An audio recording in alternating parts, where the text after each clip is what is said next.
قلندر اولیاء قلندر اولیاء قلندر اولیاء احد ہینا احد سمندر مقام بھی لا مقام کے اندر احد ہینا احد سمندر. اعوذ باللہ من الشیطان الرجیم. بسم اللہ الرحمن الرحیم. آج ہم حضور قلندر بابا اولیاء کی عہد ساز اور الہامی تصنیف لوح قلم کے صفحہ نمبر 224 سے مطالعے کا آغاز کریں گے. گزشتہ نشست میں ایک سوال پوچھا گیا کہ خیال کہاں سے آتا ہے. یعنی یہ سوال پوچھ کے انہوں نے ہمیں خیال کی کمپوزیشن سمجھانے کے لیے یہ سوال اٹھایا اور بتایا کہ جب ذہن کے پرتوں میں حرکت ہوتی ہے تو گویا اس حرکت کا نام خیال ہے. اب ذہن کے پردوں کو سمجھانے کے لیے انہوں نے بتایا کہ ذہن کی 2 سطحیں ہیں اور دونوں سطحیں مختلف قسم کے حواس تخلیق کرتی ہیں. ایک سطح کے حواس کو مثبت کہا تو دوسری سطح کے حواس کو منفی کہا. منفی حواس. مثبت حواس وہ ہیں جو منقسم حواس ہیں، جو اعضائے جسمانی کے ذریعے محسوسات ہمارے تک پہنچتے ہیں. مثلا ناک خوشبو سونگھ رہی ہے، آنکھیں دیکھ رہی ہیں، کان سن رہے ہیں، ہاتھ کی انگلیاں کسی چیز کا لمس محسوس کر رہی ہیں، اور زبان جو ہے وہ ذائقہ. تو یہ تقسیم ہو گئے حواس. تو یہ حواس کی تقسیم کو مثبت حواس کہا. اور خواب کی حالت میں جب ہم سوئے ہوئے ہیں، سارے اعضاء ساکت ہیں، تو یہ سارے حواس ایک ہی نقطے میں مجتمع ہیں. تو یعنی یہ تقسیم ہونے سے پیشتر انہی حواسوں کا نام، یعنی ہم خواب میں سنتے بھی ہیں، دیکھتے بھی ہیں، سونگھتے بھی ہیں، کسی چیز کو چکھتے بھی ہیں، چھوتے بھی ہیں، لیکن وہ ذہنی نقطے میں واقع ہو رہے ہوتے ہیں. تو گویا حواس کی تقسیم کو مثبت حواس کہا اور حواس کی غیر منقسم ہونے کو منفی حواس کا نام دیا.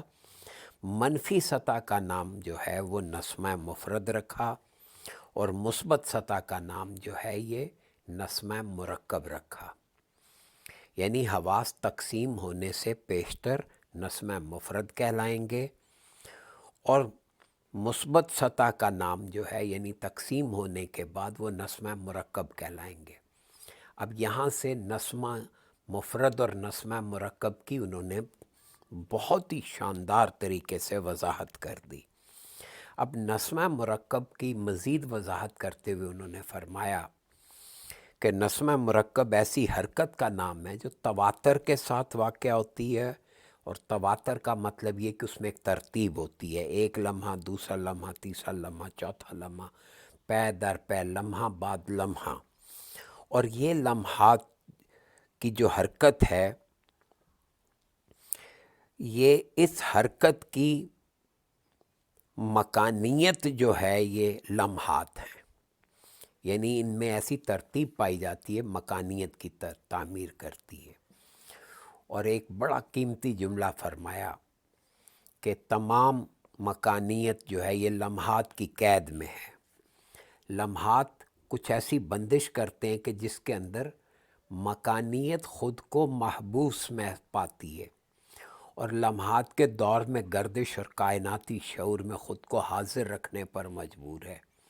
اصل لمحات اللہ کے علم میں حاضر ہیں، اور جس علم کا یہ عنوان ہے کائنات، اسی علم کی تفصیل اور مظہر ہے. اور اس کے بعد انہوں نے بتایا کہ یہ ساری کائنات جو ہے یہ اس کی یہ دونوں لمحات کی دونوں سطحیں جو ہیں، ایک سطح کی حرکت کائنات کی ہر شے میں الگ الگ واقع ہوتی ہے، اور یہ سطح یہ حرکت اس شعور کی تعمیر کرتی ہے جو ہر شے کو اس کے منفرد، اس کی انفرادیت کی ہستی کے دائرے میں موجود رکھتا ہے، اور دوسری سطح کی حرکت جو ہے یہ کائنات کی تمام اشیاء میں بیک وقت جاری و ساری ہے۔ دراصل یہ نسمہ مفرد اور نسمہ مرکب کی دونوں حرکتوں کو واضح کرتے ہوئے بتایا کہ لمحات کی یہ دونوں سطحیں اصل میں دو شعور ہیں۔ ایک سطح کو ہم انفرادی شعور کہیں گے اور دوسری سطح کو اجتماعی شعور کہیں گے، اور عام اصطلاح میں مرکزی شعور کو ہی لاشعور کہا جاتا ہے۔ اب یہ جو زاویہ نظر ہے یا بات کی وضاحت کا جو طریقہ ہے، اس سے انہوں نے شعور کی مرکزیت کو اور انفرادی شعور کو اور اجتماعی شعور کو حواس کے حوالے سے اور مکانیت اور زمانیت کے حوالے سے واضح کیا۔ صفحہ نمبر 224 پہ ارشاد فرمایا گیا کہ اگر ہم پوری کائنات کو ایک فرد مان لیں اور کائنات کے اندر موجود اشیاء کو اس کے اجزاء تسلیم کر لیں یا فرض کر لیں، تو کائناتی شعور کو مرکزی شعور کہیں گے، اور پھر اسی مرکزی شعور کی تقسیم کا نام منفرد شعور رکھیں گے۔ یہ جملہ بہت قیمتی ہے اور بہت ہی بنیادی ہے کہ دراصل ایک ہی شعور ہے جو کائنات کی ہر شے میں الگ الگ دور کر رہا ہے۔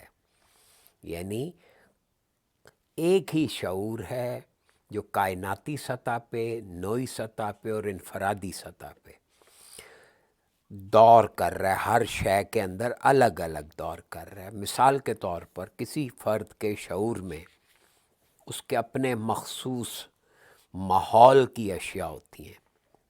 دیکھیں نا، ہر فرد کے شعور میں اس کے ٹپیکل ایٹماسفیئر یا ایمبینٹ ایٹماسفیئر جو ہے اس کے متعلق جو چیزیں ہیں وہ موجود ہیں۔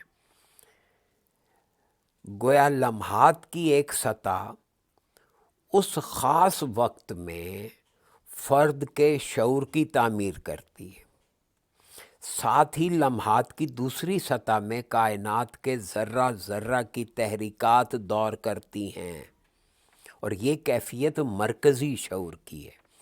اب ہم اس طرح کہہ سکتے ہیں کہ فرد کو ماحول کی معلومات لمحات کی اوپری سطح سے حاصل ہوتی ہیں، اور فرد کی اور کائنات کی مکمل معلومات لمحات کی نچلی سطح سے مل سکتی ہیں۔ یعنی فرد کو ماحول کی معلومات، یہ جو ہمیں ماحول سے معلومات مل رہی ہوتی ہیں، یہ لمحات کی اوپری سطح ہے، اور کائنات کی اگر ہم مکمل معلومات تک پہنچنا چاہیں تو ہمیں لمحات کی نچلی سطح تک پہنچنا ہوگا۔ لمحات کی نچلی سطح ہی کا نام فرد کا مرکزی شعور ہے۔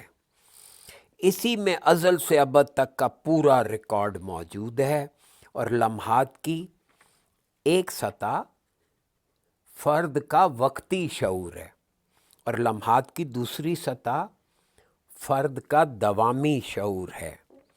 فرد کے دوامی شعور یعنی جس کو لاشعور کہتے ہیں، اس میں ازل سے ابد تک کی تمام تحریکات ایک لمحے کے اندر مقیم ہیں۔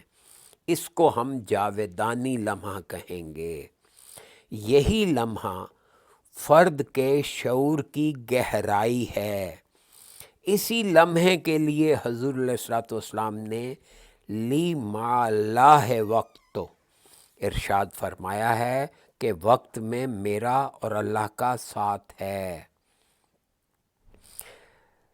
یعنی یہ جو بات آپ نے پڑھی کہ فرد کا دوامی شعور، لاشعور یعنی جس کو لاشعور کہتے ہیں، یہ اس میں ازل سے ابد تک کی تحریکات ایک لمحے کے اندر مقیم ہیں۔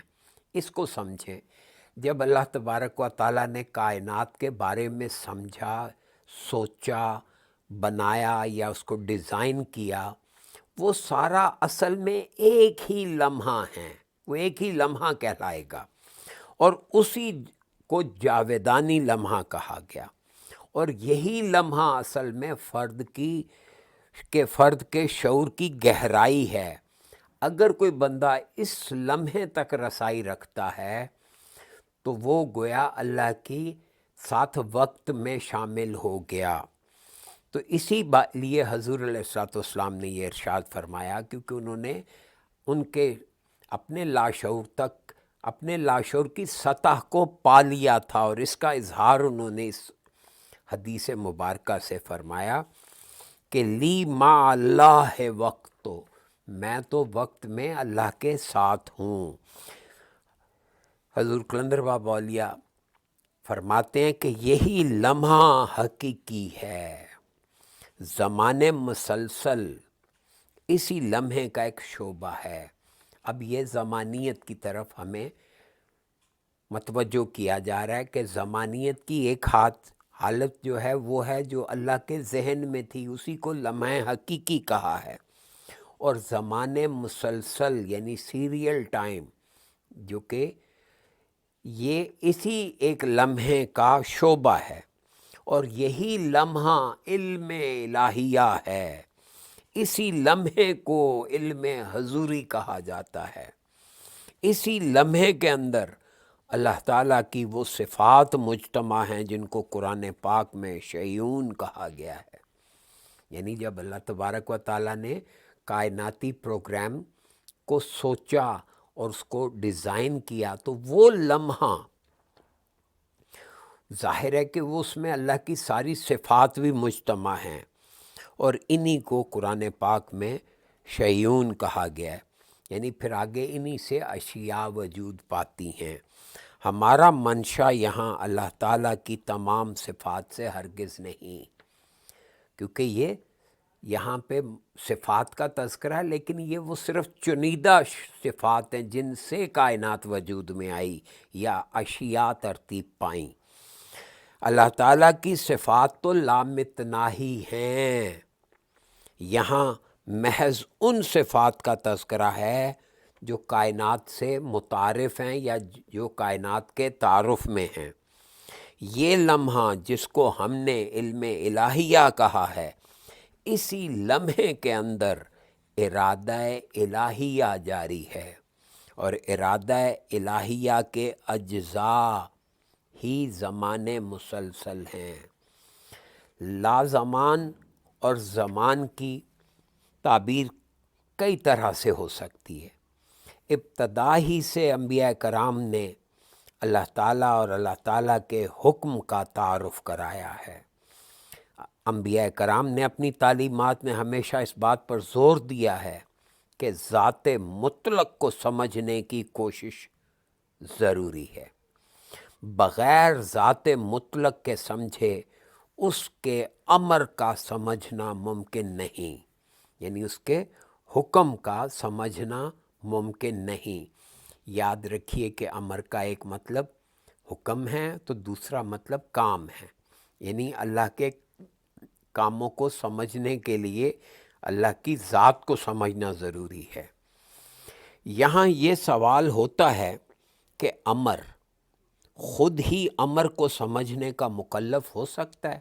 یعنی انسان امر ربی ہونے کے ناطے کیا خود کو سمجھ سکتا ہے؟ تو اس بات کا ایک سوال اٹھا کر یہ جواب دیا جانے لگا ہے کہ اس کا جواب اسبات میں دینا پڑے گا۔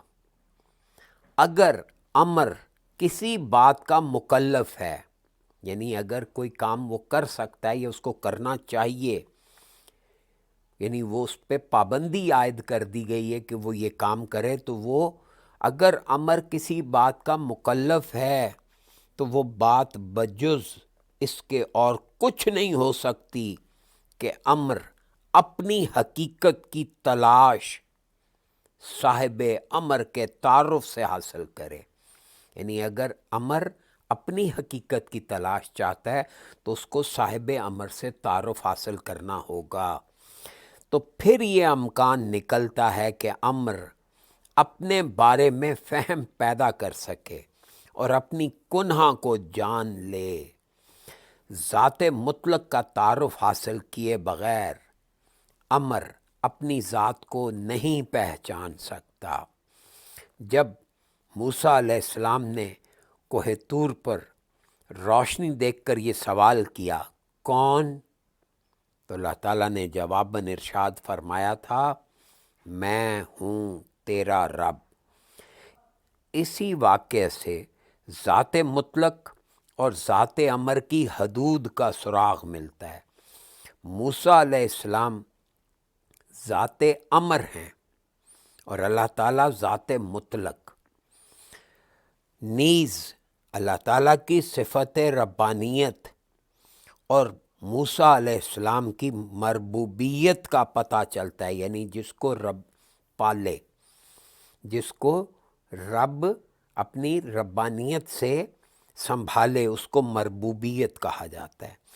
ایک طرف ذات مطلق اور اس کی صفات، اور دوسری طرف ذات امر اور اس کی احتیاج۔ یہی وہ چار باتیں ہیں جن پر علم نبوت کا دار و مدار ہے۔ اب یہاں پہ ایک اور باریک نکتہ یہ دیکھیں کہ حضرت موسیٰ کے حوالے سے قرآن میں جو بات بتائی گئی، ہم اسے اگر محض ثواب کے لیے پڑھتے ہوئے گزر جائیں کہ انہوں نے سوال پوچھا کون، اور اللہ نے کہا کہ میں ہوں تمہارا رب، تو کیا یہ کافی ہے؟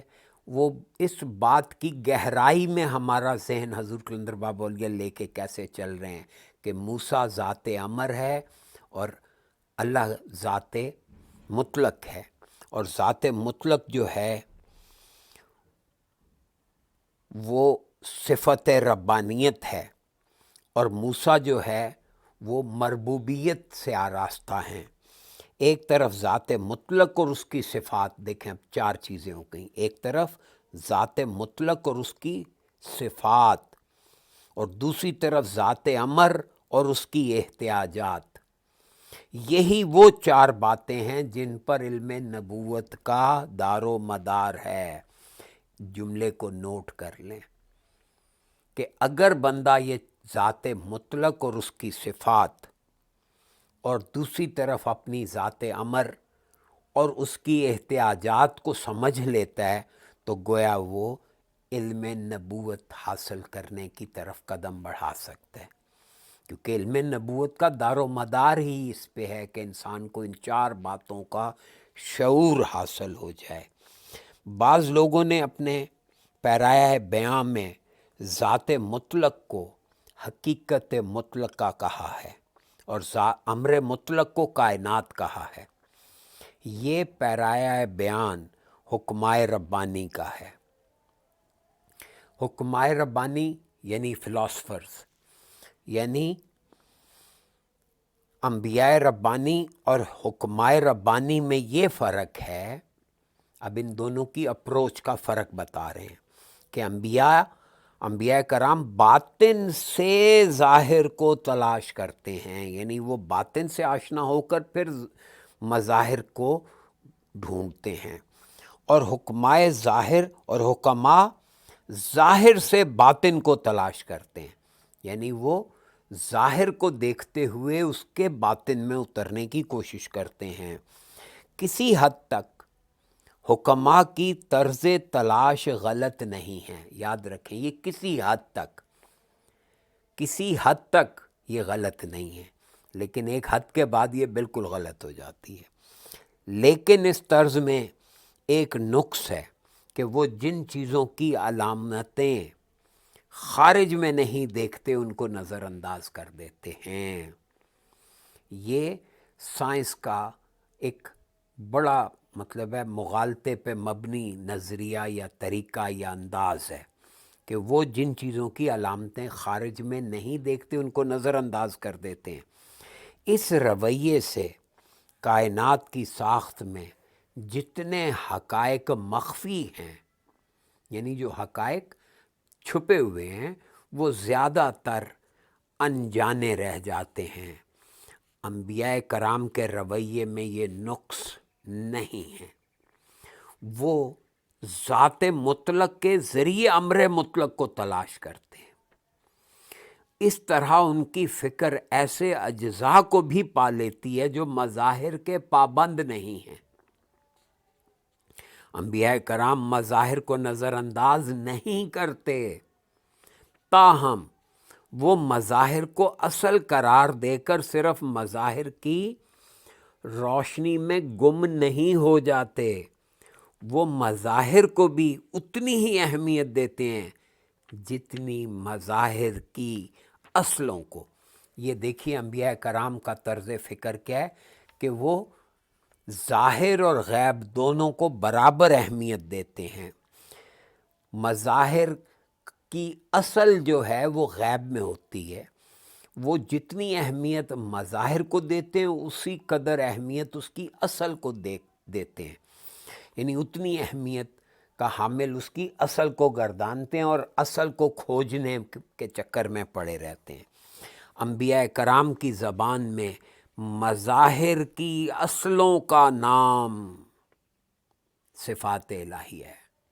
انبیاء کرام ہمیں بتاتے ہیں کہ مظاہر کی اصل کیا ہے، وہ اللہ کی صفات ہیں، اور وہ اس رویے سے یعنی صفات کے ذریعے ذات مطلق تک رسائی حاصل کرتے ہیں، یعنی یہ ان کا ایٹیچیوڈ بن جاتا ہے کہ وہ ہر چیز کی اصل دیکھتے ہیں، اور اصل کیا ہے، اللہ کی صفات ہیں، اور جب وہ اللہ کی صفات تک پہنچ جاتے ہیں تو ان کی رسائی ذات مطلق تک ہو جاتی ہے، ان پر ذات مطلق کی مصلحتیں منکشف ہو جاتی ہیں۔ ذات مطلق سے کیا مراد ہے کہ ذات مطلق چاہتی کیا ہے، اس کی کیا مصلحتیں ہیں، کسی کام کو وہ کیوں کرنا چاہتا ہے، اس کو مصلحتیں کہا ہے۔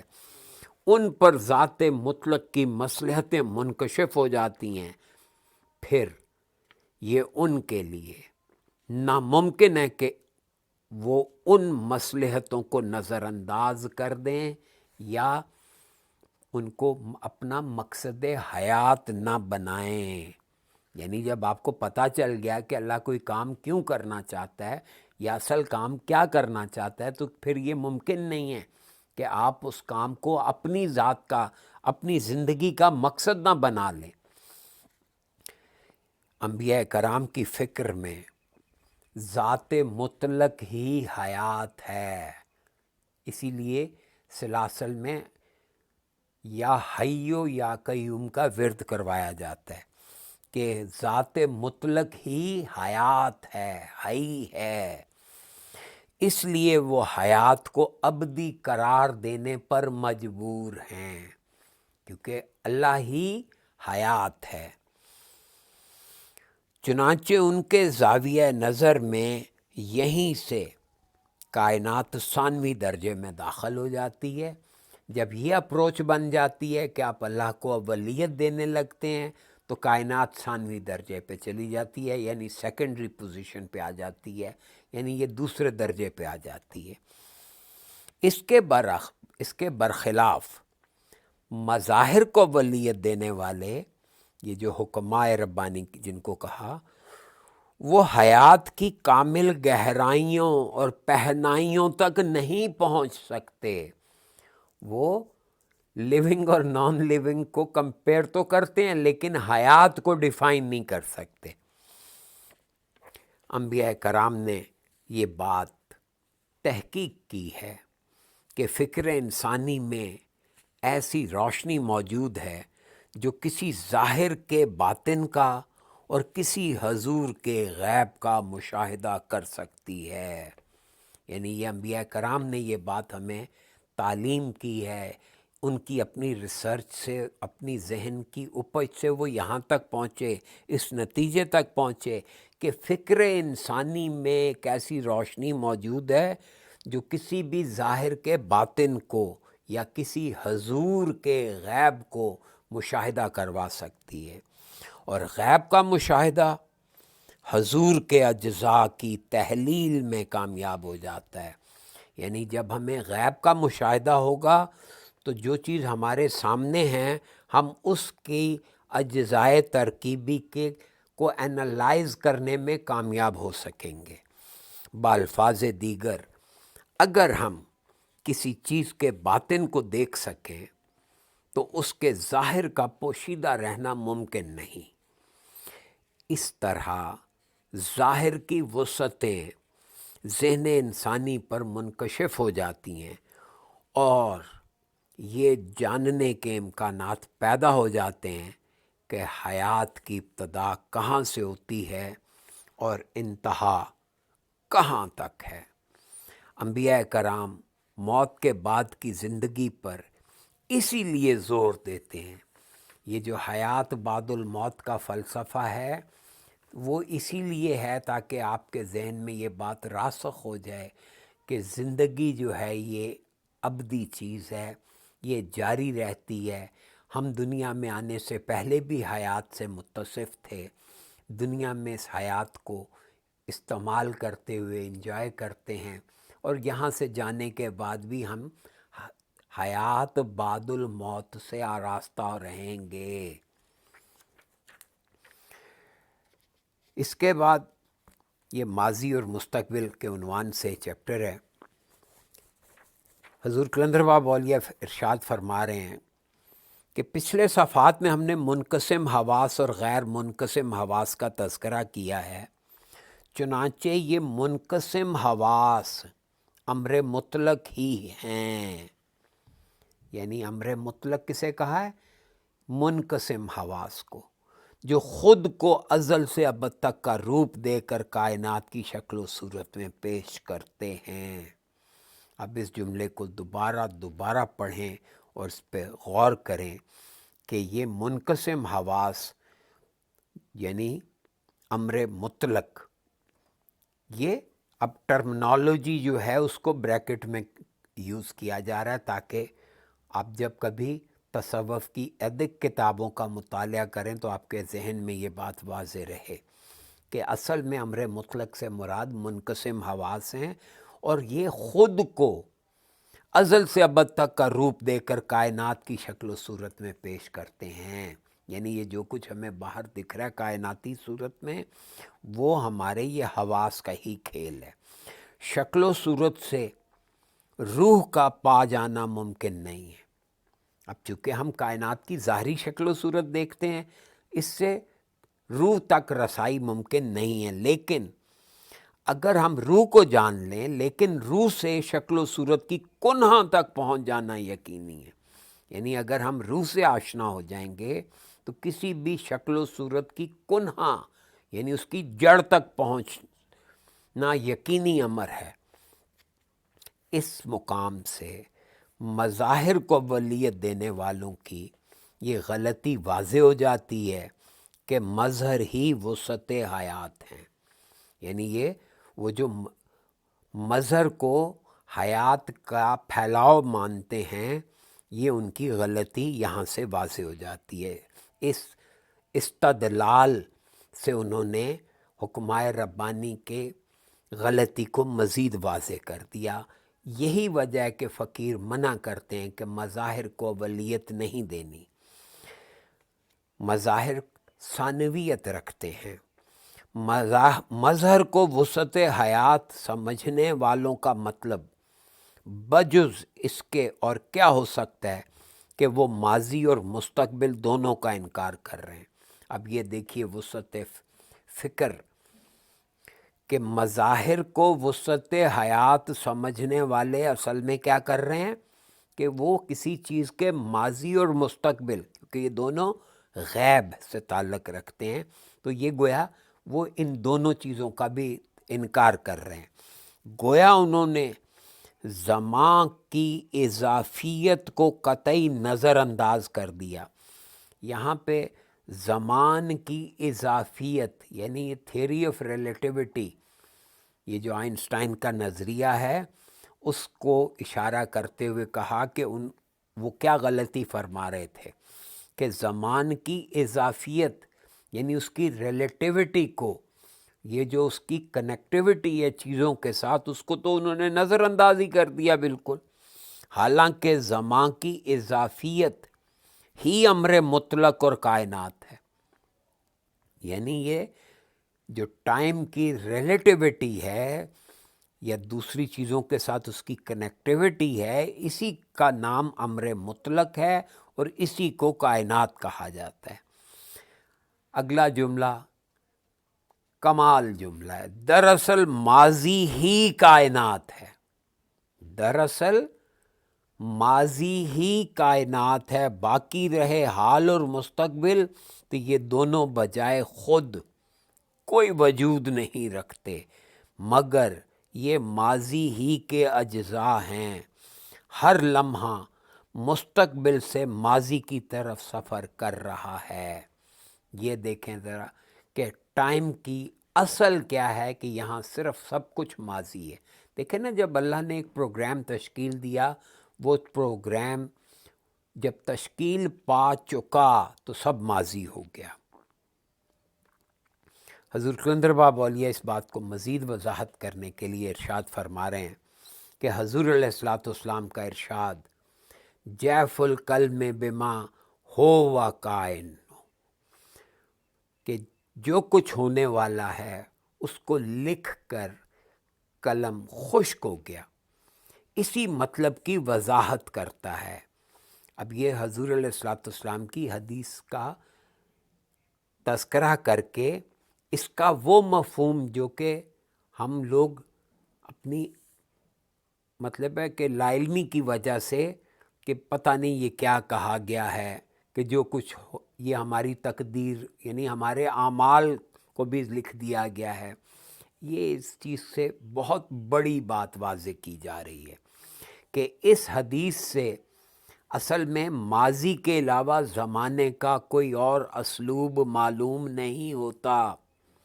حال اور مستقبل یہ دونوں ماضی ہی کے اجزاء ہیں. یہاں سے کائنات کی ساخت کا بالمشافہ سراغ ملتا ہے، یعنی ڈائریکٹ. مشافہ یعنی سامنے، یعنی بالکل سامنے آ جاتی ہے کائنات کی پوری ساخت. اگر ہم اس بات کو طے کر لیں کہ یہاں مستقبل اور حال جو ہیں یہ ماضی ہی کے اجزاء ہیں. ایک چیز ہے جو رفتہ رفتہ ہمارے سامنے آ رہی ہے، وہ ہم اس کو مستقبل قرار دے رہے ہیں، وہ اللہ کے لیے ماضی ہے. جب وہ ہمارے سامنے ہوتی ہے تو ہم اس کو حال کہتے ہیں. اگر ہم اس نقطے پہ غور کریں تو حضور کلندر باب اولیاء نے ارشاد فرمایا کہ یہاں سے کائنات کی ساخت کا بالمشافہ سراغ مل جاتا ہے. قرآن پاک میں اللہ تعالیٰ کا ارشاد ہے انما امرہ اذا اراد شیئا ان یقول لہ کن فیکون. خدا کا امر یہ ہے کہ جب وہ کسی چیز کے پیدا کرنے کا ارادہ کرتا ہے تو کہتا ہے ہو جا، اور وہ ہو جاتی ہے. اس آیت میں ارادہ کی ماہیت اور اجزاء کا بیان ہے. معلوم نہیں پہلے لوگوں نے ماہیت کو کس معنی میں استعمال کیا، لیکن ہم اس لفظ میں نور کا مشاہدہ کرتے ہیں. یعنی ماہیت جو چیز جیسے ہے، جو چیز یعنی اس کی ساخت کیا ہے. تو حضور کلندر باب اولیاء فرما رہے ہیں کہ معلوم نہیں کہ پہلے کن معنوں میں استعمال کیا، لیکن ہم اس لفظ میں نور کا مشاہدہ کرتے ہیں. یعنی ہر چیز کی ماہیت نور پہ قائم ہے. یعنی اللہ تعالیٰ کا ارادہ لامتناہی نور ہے. اس آیت میں اللہ تعالیٰ نے اپنے امر کی وضاحت کی ہے. یہ ارشاد کہ میں جس چیز کو حکم دیتا ہوں ہونے کا وہ ہو جاتی ہے، اس بات کی تشریح ہے کہ امر الہی کے 3 حصے ہیں.